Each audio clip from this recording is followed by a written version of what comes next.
कुब्जा मथुरा की एक प्रसिद्ध कुबड़ी महिला है जिसे हिंदू भगवान कृष्ण ने बचाया और सुंदर बनाया था।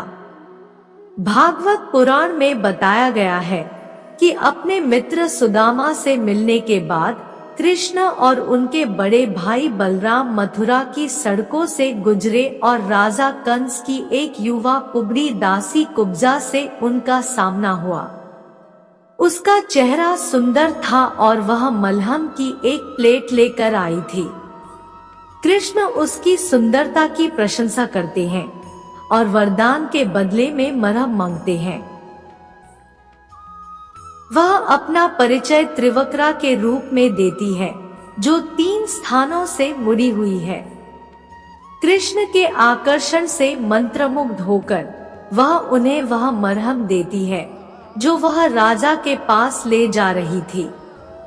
प्रसन्न होकर कृष्ण अपने पैर की उंगलियों को उसके पैरों पर दबाते हैं और अपने दोनों हाथों से एक उंगली उसकी ठोड़ी के नीचे रखते हैं और उंगलियों को ऊपर उठाते हैं।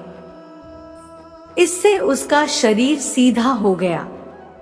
कुब्जा अपने उद्धारकर्ता की इच्छा से अभिभूत हो जाती है और कृष्ण के ऊपरी वस्त्र को खींचकर उन्हें अपने घर में आमंत्रित करती है।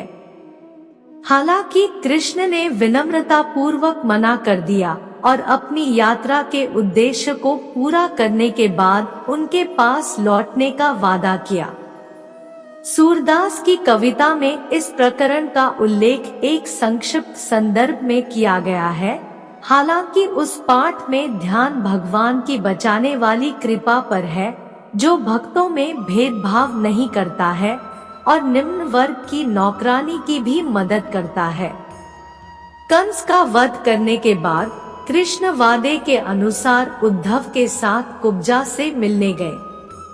कुब्जा अपनी सहेलियों के साथ कृष्ण की पूजा करती है और उन्हें सम्मान का आसन प्रदान करती है। जैसे ही कुब्जा ने खुद को कृष्ण के लिए तैयार किया, कृष्ण ने आंतरिक कक्षों में कुब्जा के बिस्तर पर खुद को आरामदायक बना लिया। उन्हें गले लगाने से कुब्जा की मनोकामना पूरी हो जाती है। वह कृष्ण से अपने साथ रहने का अनुरोध करती है। हालांकि कृष्ण यह वादा करते हुए उद्धव के निवास के लिए चले गए कि वह फिर से उसकी इच्छाओं को पूरा करेंगे।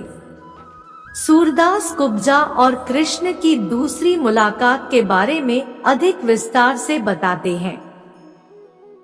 उन्होंने उल्लेख किया है कि कुब्जा का भाग्य उसके पिछले जन्म के पुण्य के कारण है।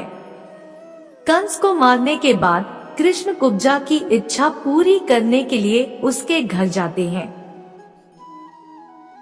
ब्रह्मा वैवर्त पुराण में कुब्जा शूर्पणखा का पुनर्जन्म है, एक राक्षसी जिसने पृथ्वी पर राम कृष्ण के पिछले जन्म के लिए प्रतिस्पर्धा की थी। शूर्पणखा की तपस्या का फल उसके कुब्जा के रूप में जन्म लेने पर मिलता है जब राम से जुड़ने की उसकी इच्छा पूरी होती है। इसलिए वह कृष्ण राम का अवतार को पति के रूप में आध्यात्मिक रूप से प्राप्त करती है। कृष्ण से मिलन के बाद उन्हें गोलोक प्राप्त हुआ और वे चंद्रमुखी नामक ग्वालिन बन गई।